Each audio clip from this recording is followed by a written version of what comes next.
தமிழ் சிந்தனையாளர் பேரவை சார்பில் மாதந்தோறும் முதல் திங்கட்கிழமையில் நடைபெறுகிற சிந்தனை கருத்தரங்கம் தோழர் உதயன் அவர்களுடைய தலைமையில் இந்த கருத்தரங்கத்திற்கு முன்னதாக ஒரு கவியரங்கம் நடந்து முடிந்திருக்கிறது. புதிய இடத்தில் நேரிலும் அதேபோல் இணைய வழியிலும் இரண்டையும் இணைத்து நிகழ்ச்சியை நடத்த வேண்டும் என்ற முயற்சியினால் ஒரு காலத்தாழ்வு ஏற்பட்டிருக்கிறது. இதை பொறுத்திருக்க வேண்டும்.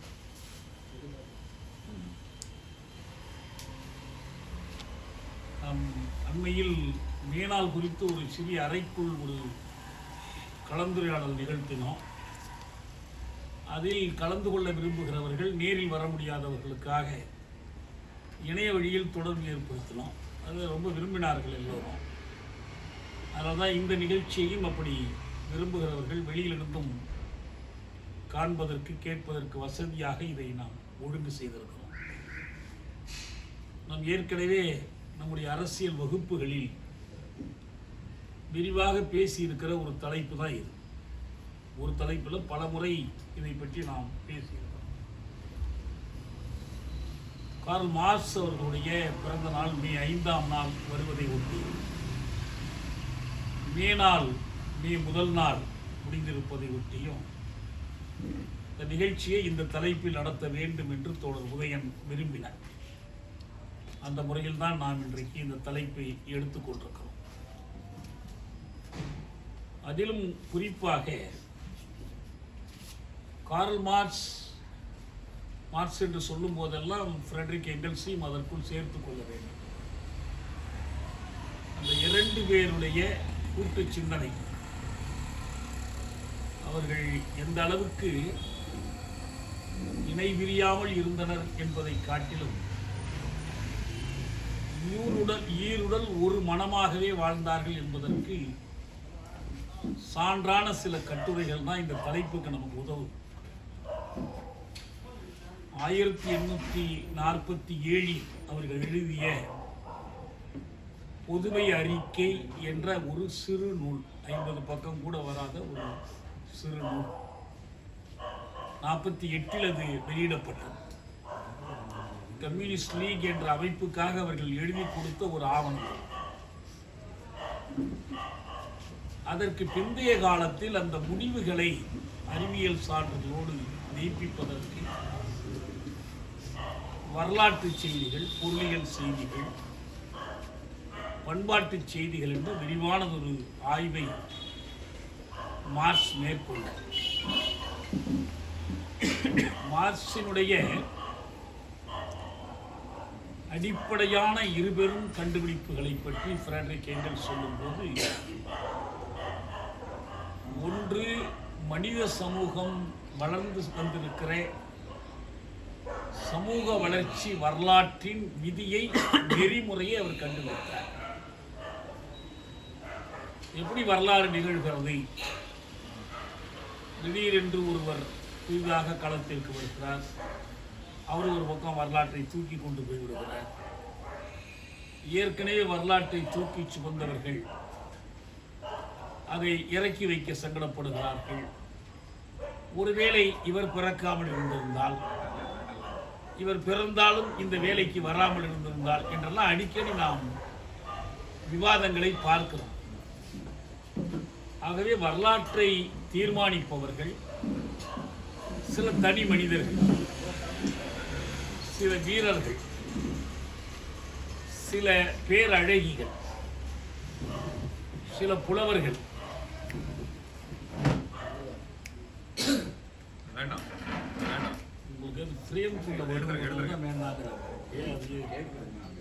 எங்க கேட்கணும்? உங்களுக்கு கேட்கறதுக்கா? நான் பேசுறது கேட்காம இருக்கேன்.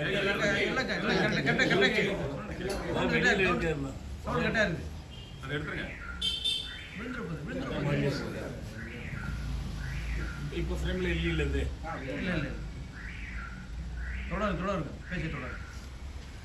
என்பதற்கு மாறாக இயற்கை எப்படி மாறி வருவதும் வளர்ந்து வருவதும் நாம் நம் கட்டுக்கடங்காத மனித உள்ளத்தின் கட்டுக்கடங்காத புறஞ்சார்ந்த விதிகளின்படி நடைபெறுகிறதோ அதே போலத்தான் மனித சமூக வளர்ச்சி வரலாறும் புறஞ்சார்ந்த விதிகளில் நடைபெறுகிறது என்று அந்த வளர்ச்சி விதியை மார்க்ஸ் கண்டுபிடித்தார். இரண்டாவதாக, இந்த தான் வாழுகிற இந்த சமூகம் ஆலைகள் முதலாளர்களுக்கு சொந்தமாக இருக்கு, நிலங்கள் நில உடைமையாளர்களுக்கு சொந்தமாக இருக்கிறது, மனிதர்கள் ஒன்று நேரடியான அடிமைகளாகவோ அல்லது பண்ணை அடிமைகளாகவோ அல்லது சுதந்திர மனிதர்களாக இருந்தாலும் கூலிக்கு கட்டுண்ட கூலி அடிமைகளாகவும் இருக்கிறார்கள். இதற்கு அடிப்படை காரணம் என்ன என்பதை அந்த விதியை, மிகை மதிப்பின் விதியை மார்க்ஸ் கண்டுபிடித்தார் என்று எங்கள் சொல்வார். இதற்காக அவர் விரிவாக கடந்த காலம் குறித்தும் நிகழ்காலம் குறித்தும்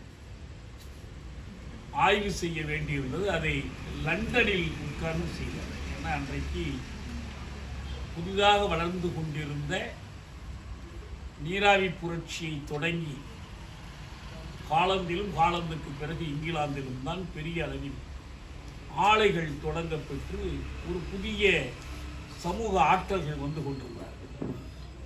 அதனால் அங்கிருக்கிற பிரித்தானிய அருங்காட்சியகத்தில் அமர்ந்துதான் அவருடைய ஆய்வுகள் நடைபெற்றன. அப்படி நடைபெறுகிற வேளையில் கிட்டத்தட்ட ஒவ்வொரு நாளும் மார்க்ஸுக்கும் எங்கெல்ஸுக்கும் இடையே கடிதம் போய் வந்து கொண்டிருக்கிறது. கடிதங்களில் அவர்கள், ஏன்னா ஃப்ரெட்ரிக் எங்கெல்ஸ் அவர் ஓரளவுக்கு வசதியான ஒரு குடும்பத்தில் பிறந்தவர். அவங்க அப்பா ஒரு மான்செஸ்டரில் ஒரு தொழிற்சாலை வச்சு நிர்வகிக்கிறாரு. இந்த பையனை சும்மா விட்டுருந்தா ஊர் சுற்றி கட்டு போயிடுவான்னு அங்கே அனுப்பி அந்த வேலையை பார்க்க சொல்கிறாரு. அவர் அந்த வேலையை ஏன் பார்க்குறாருன்னா, மார்க்ஸுக்கு தினமும் ஏதாவது சாப்பாட்டுக்கு வழி செய்யணும், அவர் மனைவி குழந்தைகளுக்கு உதவி செய்யணுங்கிறதுக்காக அங்கே போய் தங்கி ஒரு வேலை செய்கிறாரு. அந்த செய்திகள் ஒரு பக்கம். இந்த மார்க்ஸினுடைய மூலமுதல் பற்றி குறிப்பிட்டார், உதயன் குறிப்பிட்டார். இதை மொழிபெயர்த்தோம். மொழிபெயர்ப்பு நூலில் ஒரு சொந்த முறையில் மார்க்ஸுக்கும் எங்கெல்ஸுக்கும் இடையில் நடைபெற்ற ஒரு கடிதம், அதனுடைய பட அச்சோடு இடம்பெறுது. ஒரு கடிதம் மட்டும்தான், வேற எதுவும் இல்லை. இப்போ நம்ம ஒரு புத்தகத்துக்கு ஒருத்தர் உதவி பண்ணினாங்கன்னா பக்கமாக ஒரு படத்தை போட்டு கடிதம் போட்டு எழுதிக்குவாங்க. இந்த ஒரே ஒரு கடிதம், ஒரு 4 வரி கடிதம், பல ஆண்டுகளாக முயன்று எழுதி முடித்த இந்த நூல் அச்சுக்கு அனுப்பப்படுகிறது. அச்சுக்கு அனுப்பப்பட்டு அதனுடைய முதல் படிவம் மெய்ப்பு திருத்துவதற்காக மார்க்ஸிடம் வந்து சேரும். அதை திருத்தி முடித்த போது ஏறத்தாழ ஒரு 20-25 ஆண்டு கால உழைப்பினுடைய ஒரு பலனை அவர் பார்க்கிறார். அப்போ உணர்ச்சி பூர்வமாக அந்த கடிதத்தை அவர் எழுதுகிறார். இப்போதுதான் அதை திருத்தி முடித்தேன், அந்த ஒரு படிவத்தை நான் திருத்தி முடித்தேன் அப்படின்னு சொல்லிட்டு அடுத்த வரியில் எழுதுவார், நீ மட்டும் இல்லை என்றால் என்னால் இந்த காரியத்தை செய்திருக்க முடியாது, இதற்கு தேவையான அந்த உழைப்பு அதையெல்லாம் செய்து முடித்திருக்க முடியாது. நண்பனே, உன்னை ஆறத் தழுவிக் கொள்கிறேன் அப்படின்னு முடிப்பார். இது ஜெர்மன் மொழியில் எழுதப்பட்டு ஆங்கிலத்துக்கு பெயர்க்கப்பட்டு ஆங்கிலத்திலேருந்து நான் அதை மொழிபெயர்க்கும் போது,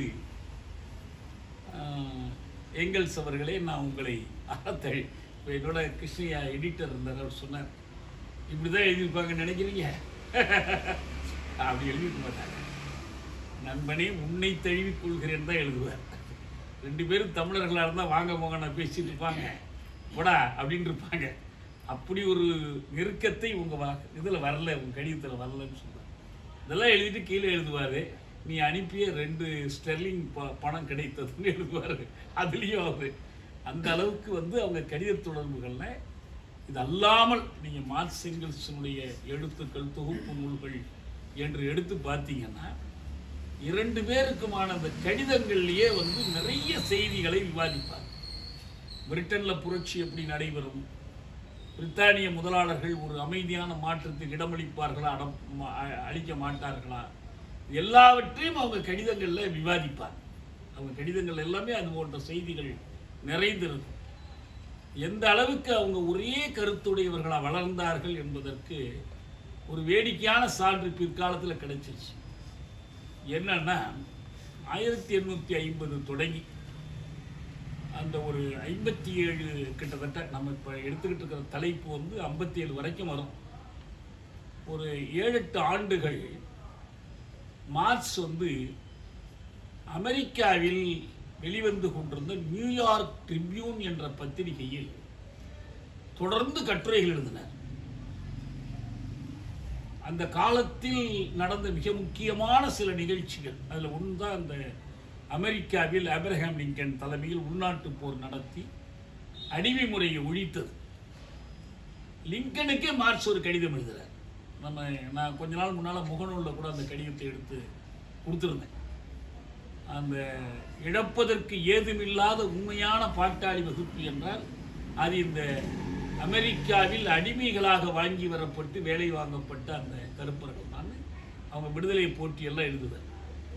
அதே போல் இந்தியா வந்து 1857 முதலாக சிப்பாய் கழகம் என்ற பெயரில் நடந்த அந்த போராட்டத்தை விடுதலை போர் என்று வர்ணித்தது மார்க்ஸ். அதே அந்த நியூயார்க் ட்ரிபியூனில் தான் அவர் எழுதினார்.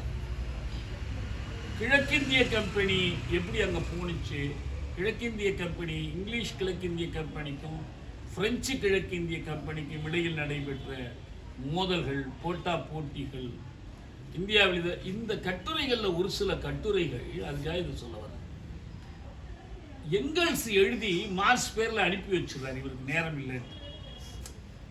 அதாவது மார்க்ஸ் எழுதினதாக தான் அது, ஏன்னா அவன் ஏற்றுக்கிறது மார்க்ஸ் எழுதினது தான் அவன் போடுவான் பத்திரிகையில். ஆனால் இவருக்கு நேரம் கிடையாது. அதுக்காக என்ன பண்ணுவார்னா எங்கெல்ஸ் எழுதி மார்க்ஸ் எழுதுனா அனுப்பி விட்டுருவார். ரொம்ப காலம் வரைக்கும் இது மார்க்ஸ் எழுதுனா எங்கெல்ஸ் எழுதுனான்னு தெரியாது.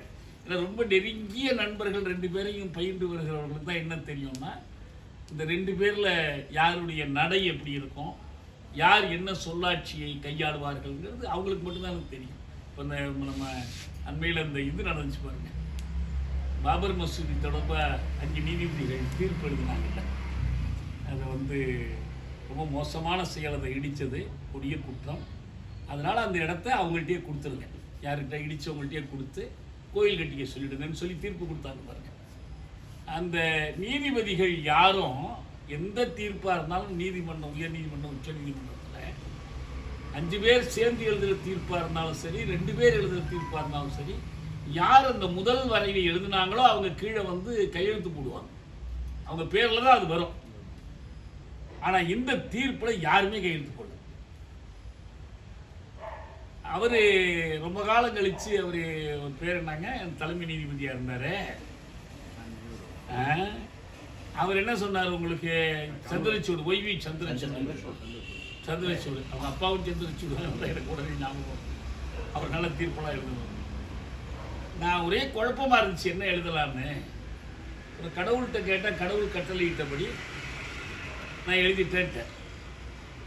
கொஞ்சம் எப்படிப்பட்ட ஆள்னா, இப்போ அண்மையில் வந்து இந்த இந்து பயங்கரவாதத்தின் சார்பில் ரயிலுக்கு மற்ற கட்டடங்களுக்கெல்லாம் வெடிகுண்டு வைத்ததாக பயங்கரவாத தடுப்பு சட்டத்தில் கைது செய்யப்பட்டு சிறைக்கு போய் விடுதலையாகி வந்தவங்களோட இவரும் போய் காய் கொடுத்துக்கிட்டு நின்று காட்சி தர்றார். சேர்த்து எடுத்து போட்டிருந்தாங்க ஒரு முன்னாள் நீதிபதியோட லட்சணத்தை பாருங்கன்ட்டு. அப்போ சந்துரு சொன்னார், அது யார் கையெழுத்துமே போடலைனாலும் பரவாயில்ல, இந்த சந்திரசூடு தான் எழுதினாருங்கிறது எங்களுக்கு தெரியும். ஏன்னா நிறைய தீர்ப்புகள் படிக்கிறோம். அது மாதிரி இதில் வந்து மார்க்ஸ் எழுதுனதுங்கிறது இல்லை எங்கெல்ஸ் எழுதுங்கிறது அப்படி நெருங்கியவர்களுக்கு தான் தெரியும். அதுவும் பின்னால் அதை உடைச்சிட்டாங்க. அதுக்கப்புறமா திரும்ப காசை வாங்கிக்க போகிறாங்க, ஒன்றும் கிடையாது. அதுபோல் எழுதப்பட்ட அந்த கட்டுரைகள், அவங்க எழுதிய கடிதங்கள், குறிப்புகள் ஒரு நேரத்தில் பல விஷயங்களை பற்றி எழுதுகிறாங்க. அது எதுக்கு இதை இன்னைக்கு சொல்கிறேன்னா, முக்கியமாக இன்னைக்கு முகநூலில் ஒரு பதிவு வந்து ரொமிலா தாப்பர் எழுதியிருக்கிறாங்க. அவங்க வந்து ஒரு புகழ்பெற்ற வரலாற்று ஆசிரியர்.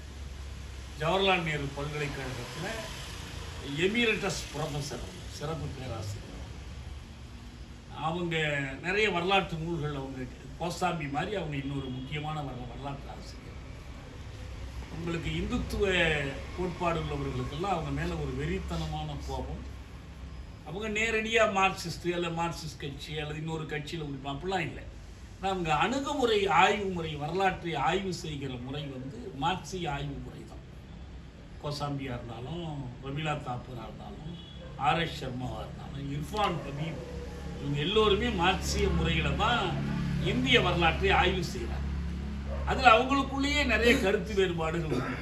இதை எப்படி புரிந்து கொள்ளணும், இதுதான் சரியான முறை. இன்னும் சொல்ல போனால் மார்க்ஸ் வந்து தன் காலத்திற்கு கிடைத்த சில செய்திகளை வைத்துக்கொண்டு சில முடிவுகளுக்கு போனாரு.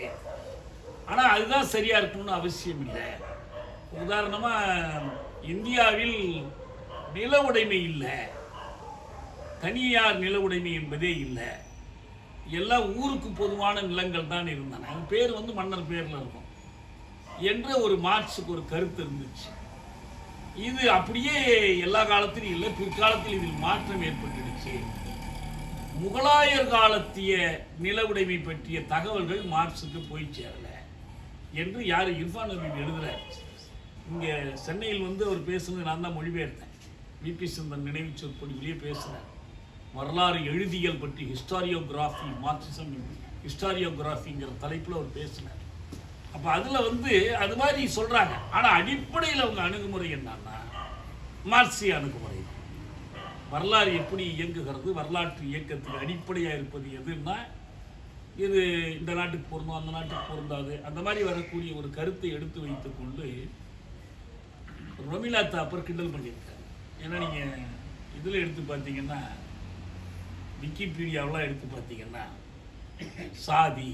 சாதியின் தோற்றம் அப்படின்னா அவன் சர்வசாதாரண ஒருத்தன் எழுதி வச்சான்.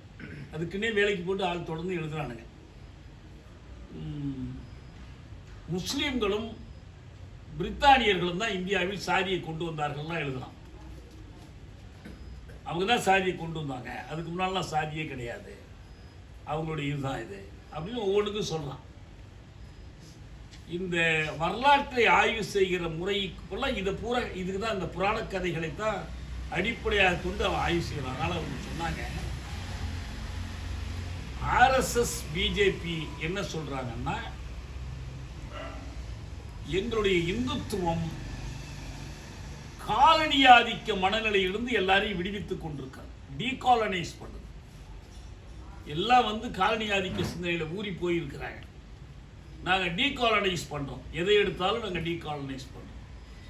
அதுக்கு அடிப்படையாக அவங்க சில காரியங்கள் எதை எடுத்தாலும் அப்படி விளக்குறாங்க. அதுக்கு தான் அந்த அம்மா சொல்றாங்க, ரொமிலா தாப்பர் சொல்றாங்க, இந்திய வரலாறு பற்றிய ஆர்எஸ்எஸ் கருத்து ஜேம்ஸ் மில்லிடமிருந்து எடுத்துக்கொள்ளப்பட்டது. ஜேம்ஸ் மில்லுங்கிறவர் ஒரு மேற்கத்திய வரலாற்று ஆசிரியர், பொறியியல் அறிஞர். மார்க்ஸ் எல்லாம் கூட அவங்கள மேற்கோள் காட்டியிருக்காங்க. இந்த டேவிட் ரிக்கார்டோ, ஆடம் ஸ்மித் மாதிரியான ஒரு அறிஞர், ஒரு மேற்கத்திய அறிஞர், ஒரு ஆங்கிலேயர். அவரிடமிருந்து எடுத்துக்கொண்டது தான் இவங்களுக்கு இந்திய வரலாறு பற்றிய பார்வை. யாருக்கு? ஆர்எஸ்எஸ். அதே போல் மேக்ஸ் முல்லர், நம்ம சென்னையில் மேக்ஸ் முல்லர் பவன் ஒரு இடம் இருக்கு. நம்ம பிரிட்டிஷ் கவுன்சில் பிரெஞ்சு கற்றுக்கிற மாதிரி இந்த இங்கே இருக்குது. நம்ம இந்த உத்தமர் காந்தி சாலை இருக்குல்ல, அதுலேருந்து பிரிஞ்சு போகிற சில ஒரு ரோடு இருக்கும். அங்கே இந்த ஜெர்மன் மொழி கற்றுக்கிறவங்க, முந்தி தான் ஜெர்மன் தூதரகம் உட்பட வச்சோம்னா, இப்போ அது வேறு இடத்துல வச்சுட்டான். ஜெர்மன் தூதரகம்னா இப்போ ப்ரைவேட்டைஸ் பண்ணிட்டான். விசா கொடுக்கணும்னா அங்கே போகணும், நம்ம அங்கே போய் கேட்கணும். நூலகம் இருக்குது. நான்லாம் நிறைய நூல்கள் அங்கேருந்து எடுத்துகிட்டு வந்து படிச்சிருக்கோம். மூலதனமே வெவ்வேறு மொழிபெயர்ப்புகள் வந்திருக்கு. இது தவிர நம்ம எங்கல்ஸ் மற்றவங்க மொழிபெயர்ப்பது தவிர அவங்க வேறு மொழிபெயர்ப்புகள் பெங்குவின்லேருந்து போட்டிருக்கிறாங்க. அதெல்லாம் எடுத்துகிட்டு வந்து அங்கே பயன்படுத்தலாம். கெத்தேயினுடைய கவிதைகள் இந்த மாதிரி நிறைய அங்கே கிடைக்கும். அது வந்து மேக்ஸ் முல்லர் பேரில் வச்சுருக்காங்க. இந்த மேக்ஸ் முல்லர் தான் வந்து இந்த இந்துத்துவ சிந்தனைகளுக்கு ரொம்ப அடிப்படை. அவர் தான் வந்து சமஸ்கிருதம் தான் எல்லாத்துக்கும் அடிப்படை, அறிவுக்கு அடிப்படை. ஏன்னா இந்த ஆரிய சிந்தனை, இந்தோ ஆரிய மொழிகள் அதில் முதன்மையானது சமஸ்கிருதம். இதுக்கெல்லாம் காரணம் வந்து ஆர்எஸ்எஸ் தான். அதனால தான் அவங்க சொல்கிறாங்க இந்துத்துவம் என்பது மேக்ஸ் முல்லர் டேர்ம் தான் இந்துவிசம், இந்துவியம், இந்து சமயங்கிற கருத்துக்களை எடுத்துக்கொள்ளும். ஏன்னா ஒரு காலத்தில் இவங்க இந்து சமயம்னு ஒன்று ஒத்துக்கிறவங்க இல்லை. இந்து சமயம் என்பதே ஒரு தனியாக ஒரு சமயம் கிடையாது, பல சமயங்களின் கூட்டு சேர்க்கை என்பது தான் பார்வை அவங்களுக்கு. ஆனால் இதில் தான் என்ன பண்ணுறாங்கன்னா அவங்க வந்து வர்ணம், மனு தர்மம் இதைத்தான் வலியுறுத்துறவங்க. ஆனால் இப்போ அவங்களுக்கு என்ன தேவைப்படுதுன்னா அரசியலில் இது ஒரிஜினலாக வந்ததுலேருந்து பார்த்தீங்கன்னா ஆரம்ப காலத்தில் சைவம், வைணவம், சாக்தம், சௌரபம், கௌமாரம் இந்த 6 சமயங்களையும் தனித்தனியாக இருக்கிறத மாற்றி ஒன்றாக சேர்த்து அதுக்கு ஒரு பேர், அதுதான் சண்மதம்னு பேர். இந்த சண்மத ஸ்தாபகருங்கிறது தான் நம்ம காலடி சங்கராச்சாரியாருக்கான பட்டமே. இந்த 4 இதை சேர்த்தார். இது பிற்காலத்தில் வந்து கிறிஸ்தவ மதத்துக்கும் முஸ்லீம் மதத்துக்கும் எதிராக ஒன்று சேர்ப்பதற்கு இதை ஒன்று சேர்க்க வேண்டியிருந்துச்சு. ஆனால் இந்து மதத்துக்குள்ளேயே சாதி வர்ணம் என்பதை மறுத்த பிரிவுகள் உண்டு. இப்போ கர்நாடகத்தில் லிங்காயத்துன்னு ஒரு பிரிவு இருக்குது. இன்னைக்கு இருக்கிறவங்க எப்படி இருக்காங்களோ தெரியல. இது மார்க்ஸுக்கு தெரிந்திருக்கு. லிங்காயத்து சமூகம் பற்றி அவர் குறிப்புகள் எழுதுகிறார். இதில் சாதி ஏற்றுக்கொள்ளுகிற பிரிவுகள், ஏற்றுக்கொள்ளாத பிரிவுகள், பலவிதமான பிரிவு, அவெல்லாம் ஒன்றும் கிடையாது. ஆனால் என்ன தேவைப்பட்டுச்சுன்னா உங்களுக்கு இந்த வர்ண தர்மத்தை பாதுகாப்பதற்கு, இந்த சமத்துவத்தை போதிக்கக்கூடிய, எல்லா மனிதனும் பிறப்பால் ஒன்றுன்னு சொல்லக்கூடிய கருத்துக்களை மறுப்பதற்கு ஒரு கூட்டணி அமைக்க வேண்டி வந்துச்சு. அதுக்கு இந்துயிசம்னு பேர் கொடுத்தாங்க. இந்த இந்து மதத்தை அரசியலுக்கு கொண்டு வருது, அரசியலுக்கு பயன்படுத்துவது, இந்தியாங்கிறத ஒன்றுபடுத்துவதற்கான அடிப்படையாக இந்து மதத்தை பயன்படுத்தும். இதுதான் இந்துத்துவம். இந்த இந்துத்துவம் எதை அடிப்படையாக கொள்ளுதுன்னா மேக்ஸ் முல்லரை அடிப்படையாக கொள்ளுதுன்னு ரோமிலா தாப்பர் சொல்லிட்டு அப்புறம் எங்கடா நீ வந்து அந்நிய நீக்கம் செய்யறது எங்க, நீ உன்னுடைய நம்பிக்கைகள் எல்லாமே அந்நியர்களை சார்ந்திருக்கு, ஜேம்ஸ் மில்லையும் மேக்ஸ் முல்லரையும் சார்ந்திருக்கு அப்படின்னு அவங்க சொல்றாங்க. அதனால இந்த இந்துஸ்தான்ங்கிற பேரு, இந்துங்கிற பேரு மார்க்ஸ் காலத்தில் ஒரு மதத்தை குறிக்கிற சொல்லே அல்ல, அப்படி அவங்க பயன்படுத்தவே இல்லை. அது ஒரு பாரசீகத்திலிருந்து இரவல் பெறப்பட்ட ஒரு சொல்லு. அதை இவங்க வாங்கி பயன்படுத்தி கொண்டாங்க. அன்னைக்கு என்ன பேர்? இப்போ நம்ம வந்து அறிவியல் பாடத்தில், சமூக அறிவியலில், புவியியல் பாடத்தில் இந்திய பெருங்கடல்னு படிக்கிறோம் இல்லையா? இப்போ ஆங்கிலத்தில் இந்தியன் ஓஷன். நாங்கள் படிக்கிற காலத்தில் அதுக்கு பேர் இந்து மகா சமுத்திரம்.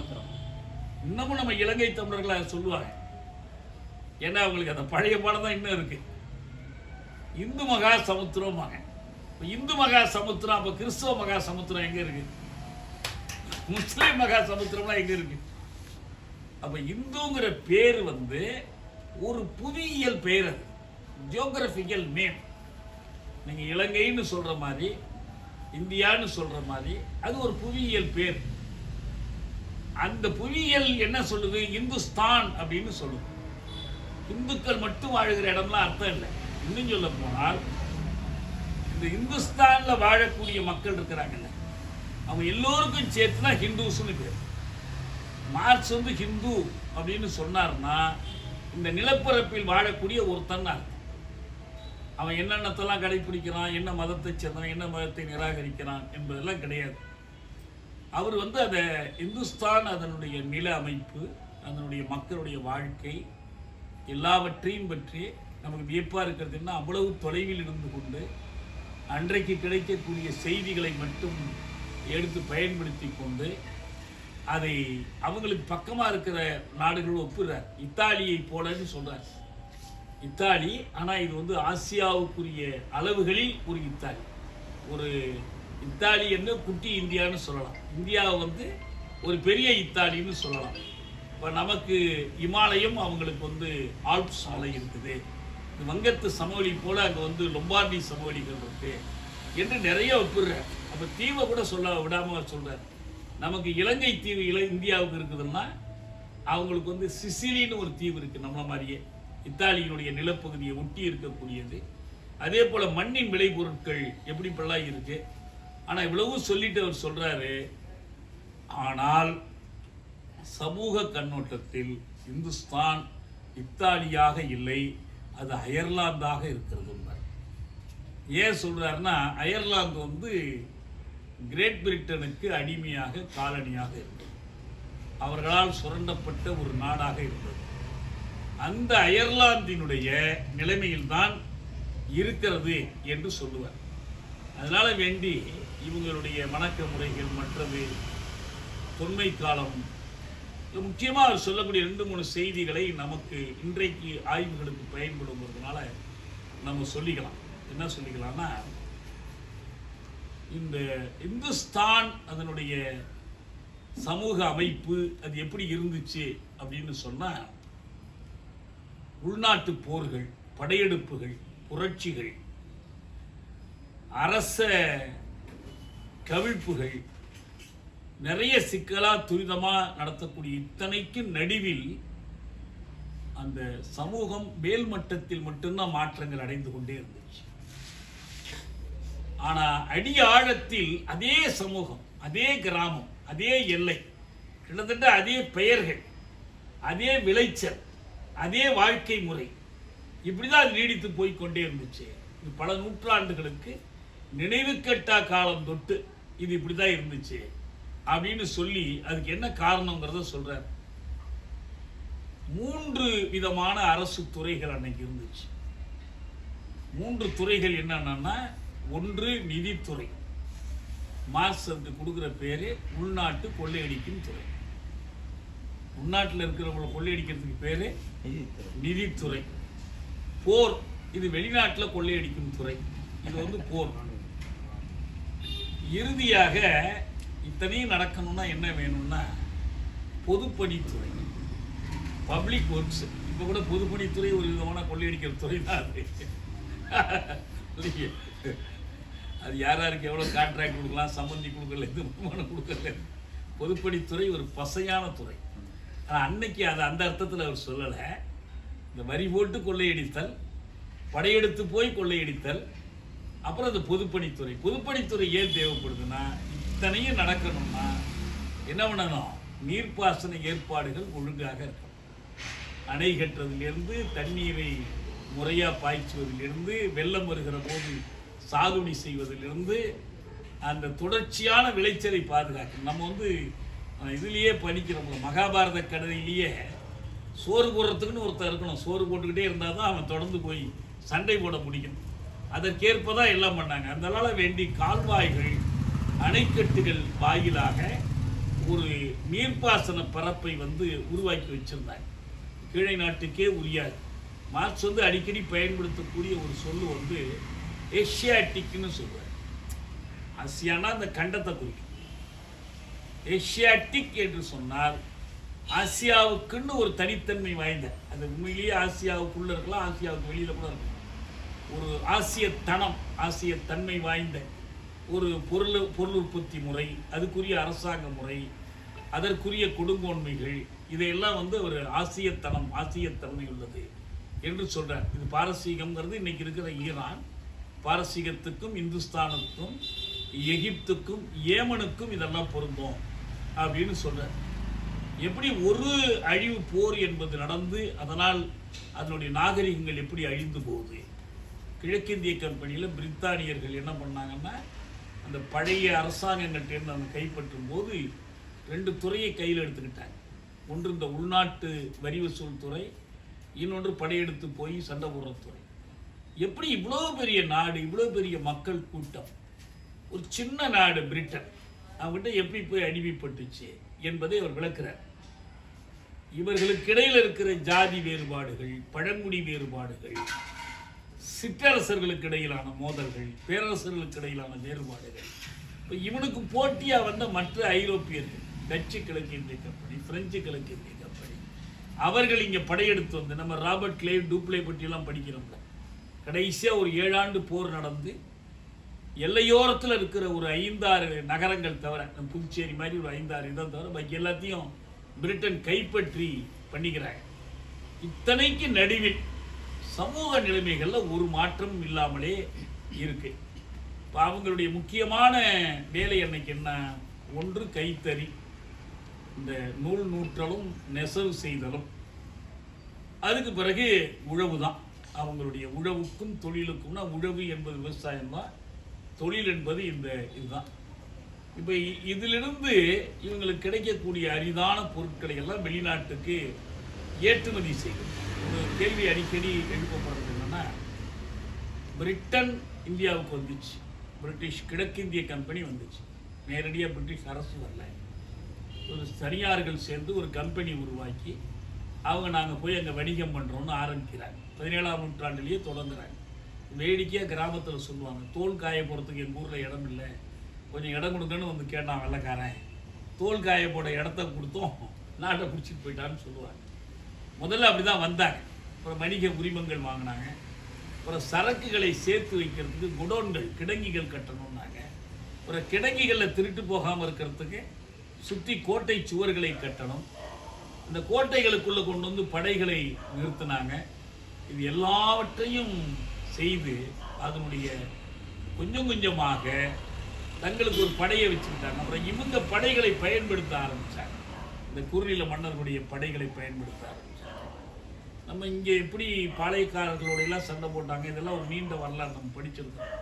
வாரிசு இல்லாமல் ஒரு மன்னர் இறந்து போனால் அந்த அரசை அவர்கள் எடுத்துக்கொள்வது, இந்த வேலைகளை செய்து, இது எல்லாத்துக்கும் கிராமப்புறத்தில் அந்த சமுதாய அமைப்பு அப்படியே இருந்துச்சு என்று அவர் சொல்றார். அப்போ இங்கிருந்து 1818க்கும் 36க்கும் இடையிலான கிரேட் பிரிட்டனிலிருந்து இந்தியாவுக்கு செய்யப்பட்ட ஏற்றுமதி என்பது உயர்வு. அதுக்கு முன்னாலே எல்லாம் இந்தியாவிலிருந்து அங்கே தான் ஏற்றுமதி பண்ணிக்கிட்டு இருந்தாங்க.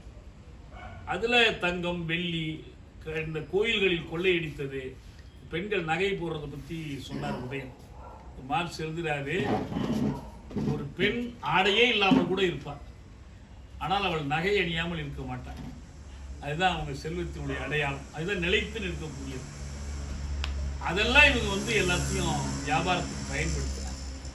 பிரிட்டன் தொழில் வளர்ச்சி பெறணும்னா அதுக்கு 2 தேவைகள். இது மார்க்ஸ் முதல்ல விளக்கி சொல்றாரு. இதுக்கு பேர் முதல் திரட்டல்னு பேர். முதல் திரட்டல் அப்படின்னு சொன்னா, ஒன்று நிறைய பணம் சேகரிக்கணும், முதலீடு போடுறதுக்கு. கட்டடம் வாங்கணும், மூலப்பொருள் வாங்கணும், கறி போன்ற மற்ற பொருட்கள் வாங்கணும். இதெல்லாம் செய்யறதுக்கு ஒரு பக்கம் பணம் வேணும். பணம்னா என்ன? வெறும் காயத்தை வச்சுக்கிட்டு இல்லை, அந்த காயத்தினால ஒரு பயன். இப்போ தங்கம், வெள்ளி, மற்றதெல்லாம் வேணும். தங்கம் வெள்ளிக்கு உரிய மதிப்பில் அவங்ககிட்ட பணம் வாங்கலாம், அது எந்த பணம் வேணாலும் வாங்கலாம். ஆனால் இதை மட்டும் வச்சு முதல் வளர முடியாது. அதுக்கு என்ன 2வது தேவைன்னா, இந்த முதலை போட்டு தொழில் தொடங்குவதற்கு, உழைப்பு திறனை விற்பதற்கு அநியமான ஒரு கூட்டம் வேணும். அதுதான் உழைப்பாளர்கள், தொழிலாளர்கள். அவங்க எப்ப அந்த உழைப்பு திறனை விற்பதற்கு முன் வருவார்கள்னா, அவங்களுக்கு இதை விற்றால்தான் சாப்பிட முடியும், பிழைக்க முடியுங்கிற நிலைமை இருக்கணும். அவங்கள்ட்ட வேறு சாப்பிட்றதுக்கு வழி இருந்துச்சு, அவன் நிலம் வச்சிருந்தான்னு வச்சுங்க, எதுக்கு நிலத்தில் பாடுபட்டு விளைவிப்பதற்கு பதிலாக இவங்கிட்ட கொண்டு விற்க வேண்டிய அவசியம் இல்லை. அல்லது அவன் ஒரு வணிகம் வைத்திருக்கிறான், வணிகத்தில் விற்று பொழைச்சிக்கலாம்னா விற்க வேண்டிய அவசியம் இல்லை. அப்போ எதுவுமே இல்லை, இவங்கிட்ட உழைப்பு திறன் ஒன்று தான் இருக்கு, அதை விற்றால்தான் பிழைக்க முடியும். இந்த 2 முனைகள் சேர்ந்தால், இந்த 2 முனைகளையும் வளர்ப்பதற்கு பேர் தான் திரட்டல், அக்யூமுலேஷன் ஆஃப் கேபிட்டல். முதல் திரட்டல் அல்லது மூலதன திரட்டல்னா இதுதான். இதுல இந்த செல்வம் சேகரித்தல் இருக்கு பாருங்க, தங்கம், வெள்ளி, இந்த செல்வத்தை சேகரித்தல், இதற்கு பெருமளவில் பிரிட்டனுக்கு உதவியது இந்தியா தான். இந்தியாவிலிருந்து கொள்ளையடித்து போன அந்த வைரத்திலிருந்து, தங்கத்திலிருந்து, நகைகள்லேருந்து இது அந்த முதல் திரட்டலுடைய ஒரு முனையை நிறைவு செஞ்சிச்சு. இன்னொரு முனையை நிறைவு செய்வதற்கு தான் என்ன பண்ண வேண்டியிருக்கு? எல்லாரையும் நிலமற்றவர்களாக்கணும், எல்லாரையும் வேலை வாங்கணும், எல்லாரையும் உழைக்கிற நிலைக்கு. பெரிய அளவில் பசி பஞ்சம் ஏற்படுகிற போது தான் அப்படிப்பட்ட உழைக்கும் கூட்டம் உருவாகும். அவங்க பிரிட்டனில் அதை செஞ்சாங்க. ஆனால் அது மட்டும் போதுமானதல்ல. ஒரு வேடிக்கையான செய்தியை மார்க்ஸ் சொல்லுவார். இந்தியாவில் வந்து ஒரு பக்கம் நேரடியான கொள்ளையடித்தல், ரெண்டாவது வரி என்னும் பெயரிலான கொள்ளையடித்தல். இந்த 2 கொள்ளையடித்தலையும் செய்கிறாங்க. இப்படி நிறைய கொள்ளையடித்து கொண்டு போனதுனால இவர்கள் பசி பஞ்சத்துக்கான தாது வருட பஞ்சம் போன்ற பெரிய பஞ்சம்லாம் ஏற்பட்டுச்சு. மனிதர்களும் அவர்கள் வளர்த்த கால்நடைகளும் மடிந்து போனாங்க. அவங்க வந்து இந்த கொடிய வெயில் இதில் வந்து மண்ணோடு மண்ணாக இறந்து போனாங்க, எலும்பு கூடுகளாக மாறி போனாங்க. இதுக்கெல்லாம் ஆதாரங்களை மார்க்ஸ் எடுத்து கொடுக்குறார். மனுஸ்மிருதியில் வர்ற செய்திகளை கூட எடுத்து கொடுக்குறார். எப்படி வந்து உழவன் வந்து தனக்கு தீனி சாப்பாடு இல்லைனாலும் அந்த கால்நடையை பாதுகாக்கிறதுக்கு எப்படி போராடுறதெல்லாம் சொல்லுவார். ஆனால் ஒரு கடத்தில் 2வது ஒரு செய்தி வரும். என்னன்னா, இவ்வளவையும் இந்த முதலை திரட்டி தன்னுடைய நாட்டில் தொழிற்சாலைகளை தொடங்கி தொழிலாளர்களை வேலை வாங்கி அவர்களுடைய உழைப்பு திறனையும் இவன் சேகரித்திருக்கிற மூலப்பொருட்களையும் பட்டறைகளிலும் ஆலைகளிலும் ஒன்றாக சேர்த்து ஒரு விளைபொருட்களை பண்டங்களை தயாரித்ததற்கு பிறகு என்ன செய்யறது? எந்த ஒரு முதலாளியும் அவர் ஒரு பேக்கரி வச்சிருக்கிறாருன்னா பேக்கரியில் தயாரிக்கிற ரொட்டி பூரா அவரே சாப்பிட்டுக்கிறதுக்காக இல்லை. பேக்கரி எங்கே போகணும்? அந்த ரொட்டியை கொண்டு விற்கணும். அவர் வந்து இலவசமாக ரோட்டில் போகிறவங்களுக்கெல்லாம் கொடுக்குறதா இருந்தால் அவர் தொழில் செய்ய வேண்டியதில்லை. அப்போ என்ன தேவைப்படுதுன்னா, இந்த வாங்கக்கூடிய சக்தி இருக்கணும். அவர் தேர்ந்து ரொட்டி வாங்கி சாப்பிடக்கூடிய சக்தி உள்ள ஒரு, அதுக்கு தான் சந்தையை உருவாக்குதல்னு பேர். ஒன்று மூலப்பொருட்கள் வேணும், அது நிலத்திலிருந்து கிடைக்கணும். அந்த நிலத்திலிருந்து அதற்குரிய பொருட்களை விளைவிக்க வேண்டிய தேவை வரணும். வெறும் எப்பயும் போல் அவன் மீண்டும் மீண்டும் ஒரே விதமான சாகுபடி முறையை வச்சு, இப்போ நமக்கு அடிக்கடி ஒரு பேர் நம்ம கேள்விப்படுவோம்ல, கேஷ் கிராப்ஸ், பணப்பயிர்கள். பணப்பயிர்னா என்ன? செடியில் பணமாக விளையுது இல்லை. நீங்கள் சோளம் போடுறீங்க, நெல் போடுறீங்க, மற்றதெல்லாம் போடுறீங்கன்னா அது என்ன பண்ணுறீங்க? சாப்பிட்றதுக்கு பயன்படுத்திக்கலாம், அது உணவு பயிராயிடுது. ஆனால் பருத்தி போடுறீங்கன்னா பருத்தி எங்கே போகணும்? ஆலைக்கு போய் அப்படி தான் பணமாகும். இதான் கேஷ் கிராப்ஸ். இந்த பணப்பயிர்கள் வேணும். 2வது, இவற்றில் வேலை செய்வதற்கு உழைப்பு திறனை கொடுப்பதற்கு முன்வரக்கூடிய உழைப்பாளர்கள் வேணும். அவங்கள்ட்ட உழைப்பு தான் இருக்குது, வேறு வழி இல்லை. இல்லைன்னா அவர் பட்டி கிடக்க வேண்டியதுதான். எனவே அவர் தன்னுடைய உழைப்பு திறனை அவற்றை கொண்டு கொடுக்கணும். 3வது, இந்த உழைப்பு திறனை கொண்டு மூலப்பொருட்களை செய்பொருட்களாக மாற்றிய பிறகு அவற்றை வாங்கி பயன்படுத்துவதற்கான ஆட்கள் வேணும். இதுதான் சந்தை. இப்போ இந்த 3ம் தேவைப்படும் போது அதற்கு பிரிட்டன் என்ன பண்ண வேண்டியிருந்துச்சு? ஏன்னா பிரிட்டன் ஒரு சின்ன நாடு, அங்கேயே தொழிலாளியை வேலை வாங்கி அங்கேயே ஆலை நடத்தி அதனுடைய விளைச்சலை கொண்டு வந்து என்ன பண்ண முடியாது? இங்கே கொண்டு வந்து அங்கேயே விற்று சம்பாதிக்க முடியாது. இப்போ இயல்பாக இந்த இந்தியாங்கிறது நிறைய பொருட்கள் பணப்பெயர்களை விளைவிக்கக்கூடிய ஒரு களமாக இருக்கு. 2 உழைப்பாளர்களை கொண்ட களமாக இருக்கு. 3 இந்த செய்பொருட்களை விற்பதற்குரிய சந்தையாக பயன்படக்கூடிய களமாக இருக்கு. அங்கதான் முக்கியமான ஒரு சர்ச்சையை எழுப்புறாங்க. இப்போ இன்னைக்கு வரைக்கும் கூட சொல்லுவாங்க, ரயில் வந்துடுச்சுன்னா போதும், ரயில் ஓடுனா அப்புறம் சாதியெல்லாம் ஒழிஞ்சிடும்னு மார்க்ஸ் சொல்லுறாரு. உண்மை அப்படி இல்லை. ஏன்னா நம்ம நேரடியாகவே அவங்க சொல்லியிருக்கிறதெல்லாம் எடுத்து படித்தோம்னா அவர் என்ன சொல்றாருன்னா, நீங்கள்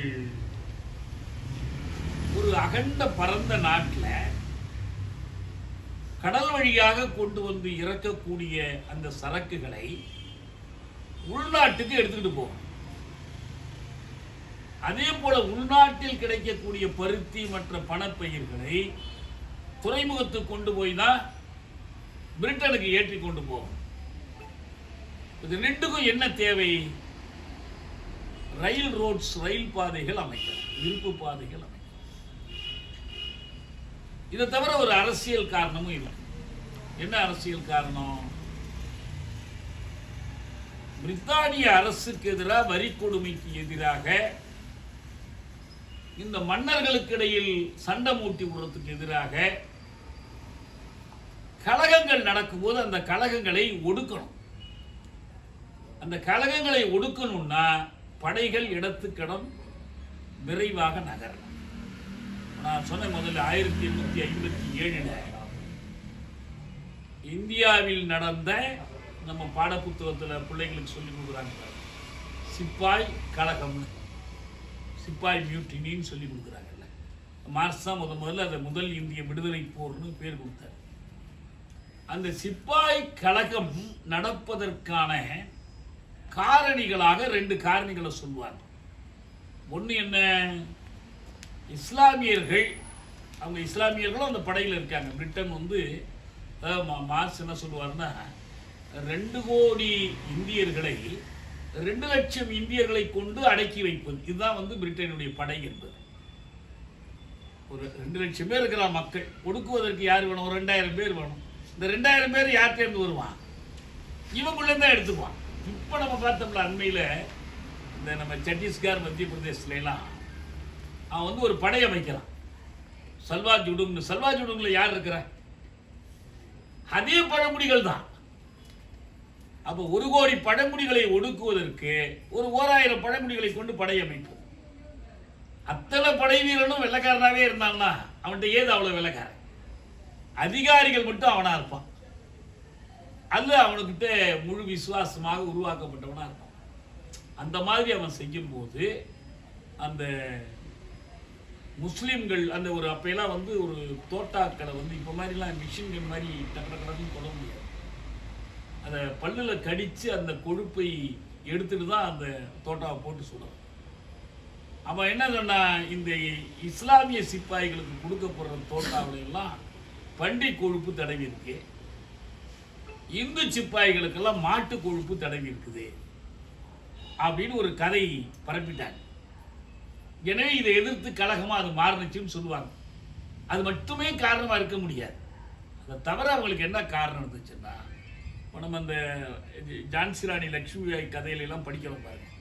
அந்த அரசுகளை எல்லாம் கைப்பற்றுவது, குறுநில மன்னர்களை எல்லாம் அதிகாரம் இழக்க செய்வது, இதுவும் உழவர்களிடமிருந்து அடித்த கொள்ளை, வரி கொள்ளை.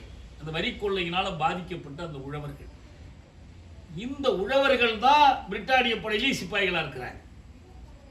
இப்போ நம்ம இதில் படிக்கிறோம்ல, பீமா குரேகான் வழக்கில் படிக்கிறோம்ல, அவங்க யார்? அவங்களாம் தாழ்த்தப்பட்ட மக்கள், அவங்க மத்தியிலேருந்து படையில் சேர்ந்துருக்கிறாங்க. அவங்கள பயன்படுத்தி தான் அவன் வந்து அந்த பேஷ்வாக்களோட சண்டை போகிறான், பிரிட்டன் சண்டை போகிறான். அப்போ இந்த 2 விதமான கலகமும், அதாவது வந்து மன்னர்களுக்கு இடையில் மூண்ட மோதல்னால ஏற்பட்ட கலகமும் இந்த உழவர்களுடைய கலகமும் சேர்ந்து தான் சிப்பாய் கலகமாக அது வெடிக்குது. அதுதான் இவர் வந்து முதல் இந்திய விடுதலை போர்னு அழைக்கிறார். அதில் ஒரு சம்பவம் ஒன்று சொல்லுவான். டெல்லியில் வரிசையாக இந்த சிப்பாய் கழகத்தில் ஈடுபட்டவர்கள் இருக்காங்க. பிரிட்டிஷ் படையில் இருந்து கொண்டு பிரிட்டிஷ் ராணிக்கு விசுவாசமாக இல்லாமல் பிரிட்டிஷ் படைகளை எதிர்த்து சுட்டவங்க, சண்டை போட்டவங்கள வரிசையாக தந்தி கம்பங்களில், லைட்டு கம்பத்துல எல்லாம் தூக்கில் போகிறான், வரிசையாக தூக்கில் போகிறான். அப்போ ஒருத்தனை தூக்க மேடைக்கு அழைத்து செல்லுகிற போது அவன் கத்துறான், இந்த கேடுகட்ட தந்தி கம்பிதான் என் கழுத்தை நெரிக்கிறதுன்னு அவன் கத்துறான். அது என்ன அர்த்தம்னா, எப்படி ரயில் பாதைகளை கொண்டு இந்த போராட்டங்கள் ஒடுக்கப்பட்டுச்சோ அதுபோல இவங்க குறுநில மன்னர்களும் இந்த சிப்பாய் கழகம் பண்றவங்களும் புறாக்கிட்ட செய்தி அனுப்பணும், குதிரை வேலை ஆளை ஏற்றி அனுப்பணும், நேரில் ஆள் அனுப்பணும், அப்படிலாம் இருந்ததுக்கு பதிலாக அவங்ககிட்ட இன்னைக்கு புதுசாக என்ன கறி வந்துருச்சு? தந்தி கம்பம் வந்துருச்சு, தந்தி வந்துருச்சு. இந்த தந்தியில் அவனால் என்ன பண்ண முடிஞ்சுன்னா, இந்த பக்கத்துலேருந்து படை வருது, இவ்வளவு தேவைப்படுது, இவ்வளவு ஆயுதங்கள் தேவைப்படும், அவனுடைய படை இந்த இடத்துல முகாமிட்டிருக்கு, அதை அழிக்கணும். அப்படி தான் அதை பூரா ஒடுக்குனாங்க. அதனுடைய அடையாளமாகத்தான் கடைசி முகலாய மன்னர், அது கூட மார்க்ஸ் சொல்லி தான் நம்ம புதுசாக ஒரு செய்தியாக சொல்கிறாங்க. எப்படி இந்த முகலாயர்னு பேர் வந்துச்சுன்னு சொல்கிறார். அவங்க உண்மையில் மங்கோலியர்கள். ஆனால் இவங்க உண்மையில் வந்தவங்க முகலாய மன்னர்கள். அதுக்கு முன்னால் பல்வேறு முகமதிய மன்னர்கள் மற்றவங்களாம் வர்றாங்க. பாரசீகத்திலேருந்து வர்றாங்க, கிரேக்கத்திலேருந்து அலெக்சாண்டர் வர்றான், பல மன்னர்கள் வர்றாங்க. ஆனால் இவங்க வந்து துருக்கியிலேருந்து வர்றவங்க. இந்த துருக்கி என்பதில் தான் துருக்கர் வந்து, துருக்கர் தான் என்னாச்சு துலுக்கர் ஆனது.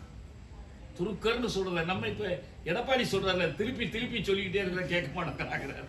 அவருக்கு திருப்பின்னு வரமாட்டேங்குது. திருப்பி திருப்பியும் பாரு, திருப்பி திருப்பிய திரியிற மாதிரி இது துருக்கர் துலுக்கரா தெரிஞ்சிச்சு. அதுபோல மார்க்ஸ் சொல்றாரு, இந்த மங்கோல்ங்கிறது முகலாயர் என்று தெரிஞ்சிடுச்சுங்கிற.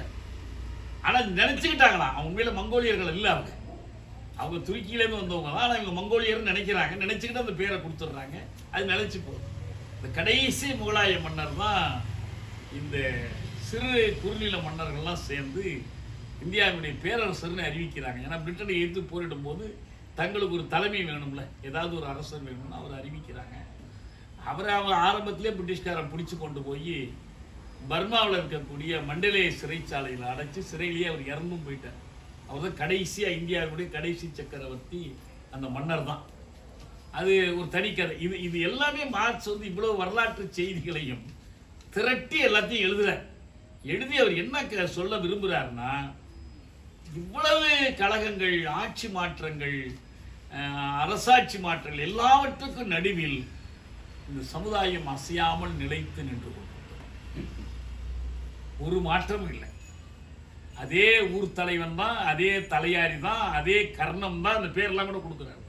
கர்ணம், தலையாரி, இந்த வீர் தலையாரி, காவல் தலையாரி எல்லாம் அப்படியே இருக்கு. பட்டேல்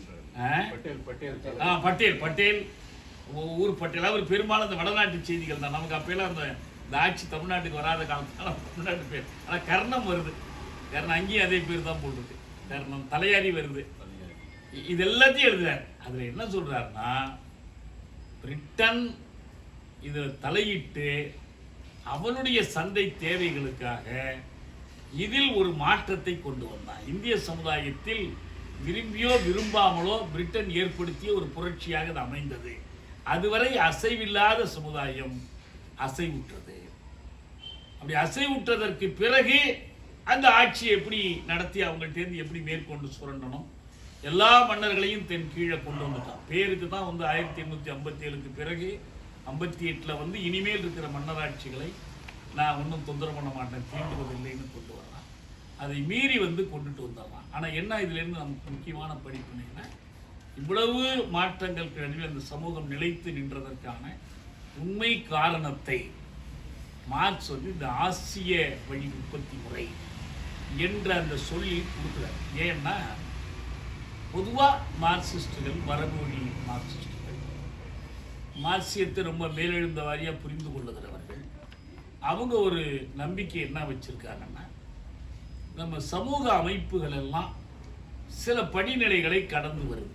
இப்போ நான் முன்பே சொன்ன மாதிரி அது எல்லா சமூகங்களுக்கும் பொருள்.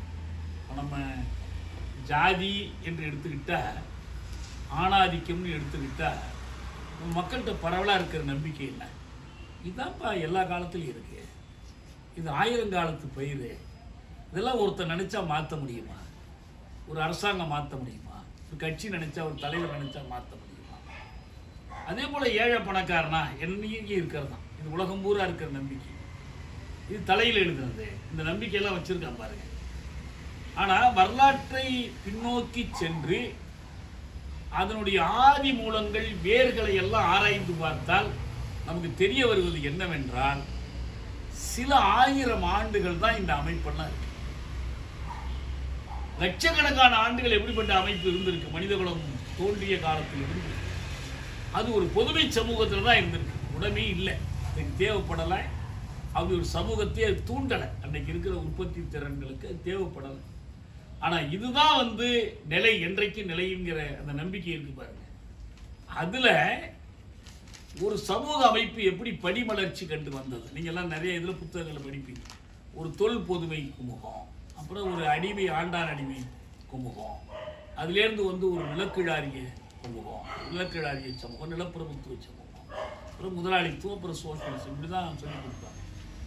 இது வந்து இப்போ ஒரு மனிதனுடைய பருவ காலங்களை இது குழந்தை பருவம், மழை பருவம், அப்போ இவன் சிற்றிளம் பருவம், அப்படி வரிசையாக சொல்கிற மாதிரி ஒரு வகைப்பாடு தானே தவிர இது ஒவ்வொன்றையும் தனித்தனியாக பிரித்து ஒன்று போய் இன்னொன்று வருவதற்கான ஒரு படிவரிசை ஏற்பாடெல்லாம் ஒன்றும் கிடையாது. சில சமூக அமைப்புகள் இந்த ரெண்டு தன்மைகளோடு இருக்கும். நான் மார்க்சியம் ஆனாவனாவிலேயே எழுதியிருக்கிறேன். நம்ம இந்த 5 வகையான சமூக அமைப்புகளை தோல் பொதுமை, அடிமை குமுகம், நிலக்கிழாரியம் அப்படின்னு சொல்றோம். அப்போ சாதி சமூகம் எதில் சேர்ந்தது? இதுக்கு தான் மார்க்ஸோட இந்த ஆசிய வழி உற்பத்தி முறையில் பதில் இருக்கு. என்னன்னா அது ஒரு அடிமை சமூகம் இல்லை. அடிமை சமூகம்னா மனிதன் நேரடியாக ஒரு கால்நடையை போல அவனே அடிமையா இருக்கணும். அல்லது ஒரு நிலக்கிழாரிய சமூகம்னா நில உடைமை இருக்கணும், தனி நில உடைமை இருக்கணும். அதை பண்ணை அடிமை முறையில் சாகுபடி பண்ணணும். அவன் பகுதி நேரம் தனக்காகவும் பகுதி நேரம் நிலக்கிழாருக்காகவும் உழைக்கணும். இந்த ரெண்டும் இல்லாத ஒரு சமூக அமைப்பு, அதுதான் இந்த ஆசிய வழி உற்பத்தி முறை. இதை பற்றி விரிவாக ஆய்வு செய்து இப்போ இதுக்கு சில தகவல்கள் நான் முன்பே சொன்ன மாதிரி நிலத்தில் தனி உடைமை இல்லைங்கிற அனுமானத்திலிருந்து அதுக்கு போனாரு. அப்படிங்கிறத வைத்து அதை அடியோடு புறந்தள்ளுவது எங்கே போய் விடுதுன்னா ஒரு சாதி பொருளாக்கம், சாதிய பொருளாக்க முறை என்ற ஒன்றை கவனிப்பதில்லை. முதலாளின்னா அவன் எப்படி சாதிய முதலாளியாக இருக்க முடியும்? முதலாளித்துவத்துக்கு சாதி கூடாது இல்லை. யார் காசு கொடுத்தாலும் அவனுக்கு பொருளை கொடுக்கணும், யார் உழைப்பை கொடுத்தாலும் அவனுக்கு கூலியை கொடுக்கணும். அதான முதலாளித்துவம். ஆனால் இங்கே அப்படி இல்லையே. சாதிய முதலாளித்துவமாக இருக்கு, சாதிய நில உடைமையாக இருக்கு. இன்னும் சொல்ல போனால் தொழிலாளர்களுக்குள்ளேயே மூளை உழைப்பாளிக்கு ஒரு சாதி இருக்கு, உடல் உழைப்பாளிக்கு ஒரு சாதி இருக்கு. இதுல இழிவான வேலை செய்கிறவங்க ஒரு சாதியா இருக்கான், இன்னொருத்த உயர்ந்த வேலையில் ஈடுபடுறவன் இன்னொரு சாதின்னு கருதப்படுறான். இத்தனை கேள்விகளுக்குமான விடை எதுல இருக்குன்னா இந்த ஆசிய வழி உற்பத்தி முறைன்னு மார்க்ஸ் சொன்னார். அதை இன்னும் தீவிரமாக கொண்டு சென்று ஆய்வு செய்ய வேண்டிய தேவை. நம்ம ஏற்கனவே என்னுடைய வகுப்புகளில் வந்து நம்ம மார்க்ஸ் பார்வையில் சாதி என்று ஒரு தலைப்பை எடுத்திருக்கேன். நம்ம இன்னைக்கு ரொம்ப விரிவாக அங்கங்கே தொட்டு போனோம். தொடர்ந்து வகுப்புகளில் கலந்துக்கிற தோழர்களுக்கு தெரியும். இப்போ அடுத்த இது நம்ம அதை பற்றி தான் பேச போகிறோம். ஆசிய வழி பொருளாக்கம்னா என்ன, அது குறித்து ஒரு நிறைய விவாதங்கள் நடந்தது. இர்ஃபான் ஹபீபெல்லாம் இன்னைக்கு 90-95 வயசு ஆயிடுச்சுன்னு நினைக்கிறேன். இன்னமும் எழுதிக்கிட்டு இருக்கிறார், இன்னமும் படிச்சுக்கிட்டு ஆய்வு பண்ணிக்கிட்டு தான் இருக்கு. அவருடைய கருத்துக்கள் நம்ம பல மார்க்சிய அறிஞர்களை பற்றிலாம் எழுதியிருக்கிறார். நம்ம அடுத்தடுத்து நம்ம இதை பற்றி பேசும்போது அதையெல்லாம் விரிவாக எடுத்துக்கொள்வோம். அதுவே சுருக்கமாக நம்ம இன்னைக்கு எடுத்துக்கிறது என்னன்னா, இந்தியாவை பற்றி மார்க்ஸ் கொடுத்த செய்திகள் என்பது பிரித்தானிய காலனி ஆதிக்கத்தினுடைய உண்மையான தன்மையை வெளிப்படுத்தி காட்டினார். பிரித்தானிய அரசின் கீழ் நடந்த மாற்றங்களுடைய விளைவுகள் என்ன, அதனுடைய பொருள் என்ன, புறஞ்சார்ந்த பொருள் என்ன, அது யாருக்கும் நன்மை செய்வதற்காக, சாதி வேறுபாடுகளை ஒழிப்பதற்காகலாம் பிரித்தானிய அரசு வந்து செயல்படலை. அன்னைக்கு கூட யாரோ ஒருத்தர் கேட்டாங்க, சர்ச்சில் வந்து இந்தியாவில் சாதியெல்லாம் போலச்சக்கூடாதுங்கிறதுக்காக தான் பிரிட்டன் ஆட்சி நீடிக்கணும்னு சொல்கிறார். அப்படியெல்லாம் ஒன்றும் கிடையாது. அதனால வேண்டி இப்போ அம்பேத்கரே அதை சொல்கிறார். பிரிட்டன் ஏன் இந்த சாதி வேறுபாடுகளை முன்னுக்கு காட்டுகிறது என்றால் தன்னுடைய ஆட்சியை நிலைநாட்டிக் கொள்வது. பிரித்தாளும் சூழ்ச்சிங்கிற சொல்லையே மார்க்ஸ் பயன்படுத்துகிறார். மக்களை பிரித்தாள்வதற்கும் தன் ஆட்சியை நிலைப்படுத்திக் கொள்வதற்கும் அவங்க கையாண்டார்கள். அதனுடைய தொடர்ச்சியாக மார்க்சினுடைய அந்த புரிதல் இந்தியாவினுடைய பொருளாக்க முறை பற்றி, இந்திய கிராம சமுதாயம் பற்றி, இந்தியாவினுடைய மன்னராட்சிகளை பற்றி, இந்தியாவில் ஏற்பட்ட அயலாட்சியை பற்றி, இன்னும் சொல்ல போனால் பிரித்தானிய நாடாளுமன்றத்தில் நடந்த விவாதங்களை எல்லாம் அவர் எடுத்து காட்டுறார். இப்போ இது எல்லாவற்றையும் பின்னணியாக வைத்து தொடர்ந்து இந்திய சமூகத்தை ஆய்வு செய்வதற்கும், இந்திய சமூகத்தில் மாற்றத்திற்காக உழைப்பதற்கும், அதன் ஒரு பகுதியாக தமிழகத்தில் நாம் செய்ய வேண்டிய மாற்றங்களுக்கு உதவியாக இருக்கும். நான் இதோடு நிறைவு செய்கிறேன். வேறு ஏதாவது நீங்கள் கேட்கணும்னா கேட்கலாம், கேட்டு நம்ம முடிச்சுக்கலாம்னு நினைக்கிறேன். ஆர்எஸ்எஸ் கூட என்ன சொல்றாங்கன்னா, இங்க இருக்கக்கூடிய கிறிஸ்தவர்கள் இந்து கிறிஸ்தவர்கள்னு சொல்லுங்க, இங்க இருக்கக்கூடிய முஸ்லீம்களை இந்து முஸ்லீம்கள்னு சொல்லிக்கிங்க அப்படின்னு தான் சொல்றாங்க.